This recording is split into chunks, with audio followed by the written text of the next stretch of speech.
That's just what we are.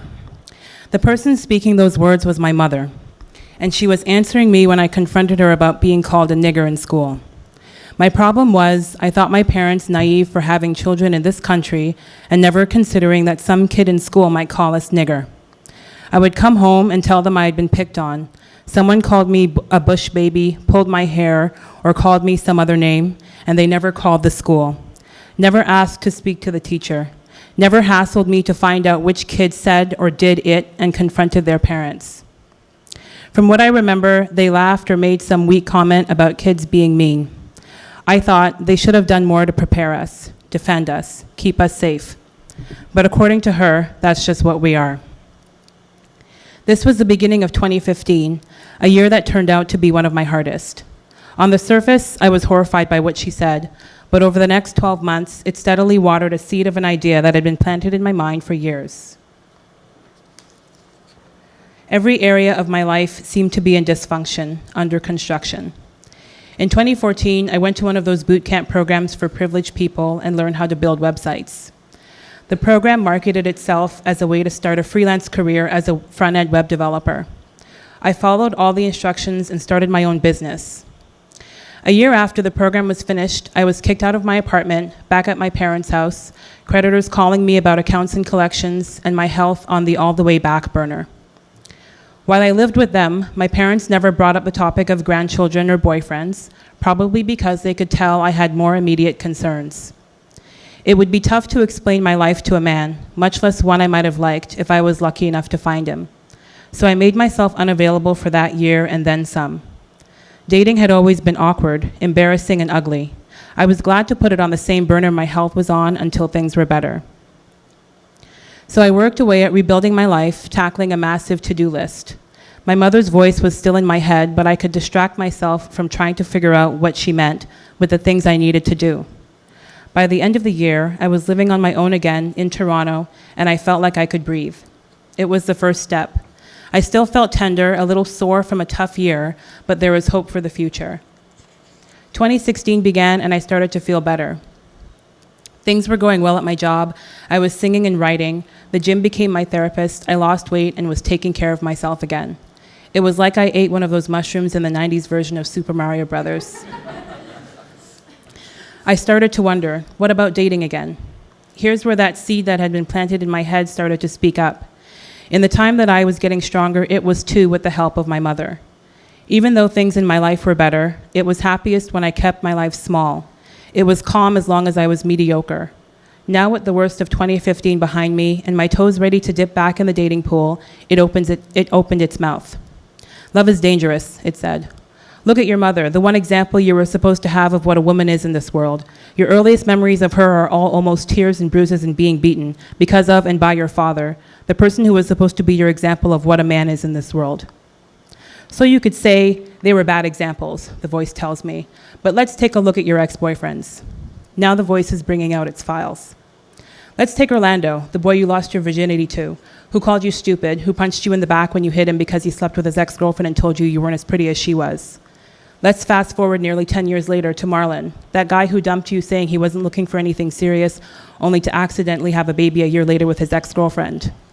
And let's not forget the one in between those two, Jonathan, or as you later found out, Michael Salwanchuk, the guy who you were stupid enough to cash fraudulent checks for and ended up loaning over $7,000. Do you think you're still gonna get that money back? You remember that one? The one who was on that show, GTA's Most Wanted, because police were looking for him in at least 3 different provinces for doing the same thing he did to you to other people, probably other women. Just be grateful that all they left behind were some deep scars, that all they did was take pieces of you out. But don't go out there and date again because you might do it. You might end up like your mother. That's just what you are, not good enough. I heard all of this and signed up for Plenty of Fish anyway. I don't like online dating, and I'm stubborn, and it seemed harmless, despite the voice. Online dating was safer at this stage, I could argue, as long as no one got close, as long as I didn't get close. I thumbed through profiles, said hi back, and messaged guys that fit some fuzzy idea about who looked interesting. I went in with no expectations, no intentions, and no plan, aimlessly checking messages when I needed to look at my phone. I didn't know what I was waiting for. And then I met you. You bombarded me almost from the start with messages. Your first one said you had looked at my profile a few times, and you noticed right away that I had a thing for music, like you. And through all the memes and pictures and links to music you sent, conversation flowed. It was easy. It felt like we knew each other already. We had a connection, and you still did all the right things. I gave you my number, and you called right away. You asked me out on a date as soon as you could. My intuition gave me green lights, not like it was with the GTA's Most Wanted guy. At the end of our date, you asked about seeing me again. And then we went out a couple of days later. Not like Marlon, I didn't have to wonder if you liked me. I finally understood what people meant when they said cut from the same cloth. It felt like I was with my best friend, hanging out with you. We walked around for hours, talking graffiti and train tracks and family history and pets. I was like a kid, I was so happy. I could have jumped in circles around you out of pure excitement. I did that thing kids do when they record what you say in their mind so they can attack you with it at a later date. I recorded when you joked about telling your friends about me. I made a note when you said you wanted to go to the Aga Khan Museum next. And I placed a bookmark in my memory at the spot where you asked me if I wanted to have kids. This was date number 2, and it seemed like you felt about me the same way I felt about you. At the end of the night, we sat in your favorite place, and for weeks after, I could still feel your arms around me. You touched me in the way I want to be touched without me having to guide your hands, without me having to pull away. It sounds like a cliche, and I wasn't sure what it was at first, but later on I realized I felt safe. This time that voice inside was quiet, not because I was staying small or ignoring it. It was quiet because it didn't have anything to say. I thought, okay, let's see what happens. I stopped talking to the other guy who I wasn't sure about, not because I thought we were exclusive, just so I could take my time in getting to know you. There was a feeling, like fizzy pop, one that said it was possible. I could have the love I couldn't see but dreamed of, that I wasn't imprisoned to carrying out the sentence of my family pathology. I planned outfits, told my friends, and even told my mom. It wasn't anything yet, but I was excited, cautiously excited. Yes, I told my mom. My mom, I told her because I think she thought I had given up, and I wanted to show her I hadn't. But I remember the day I told her. I think I knew something was wrong even before you drifted away. I could feel it, the shift. Thinking back, I wonder if I felt it right away but refused to pay attention. It was slow at first. At first when you would at least respond but weren't texting me like you used to. You got quieter and quieter until you disappeared. And the voice started to awaken. Maybe, I said to myself before it could wipe sleep from its eyes, I can pick the right one, and up until this point I was just settling. Maybe that voice needs a muzzle like those ones people use on dogs. You know what, I said to it, it might be time for you to go. It doesn't really matter what happens, I don't want you here anymore. I'm willing to bet the stuff you say is bullshit. All this time, I've been picking the men I date, and I can take responsibility. I was picking the wrong ones. But if I continue to believe your crap, I'll continue picking the wrong ones. So good day to you, that's enough, thanks for everything. This is when I realized my problem wasn't that my parents didn't prepare me for being called a nigger or living in this country.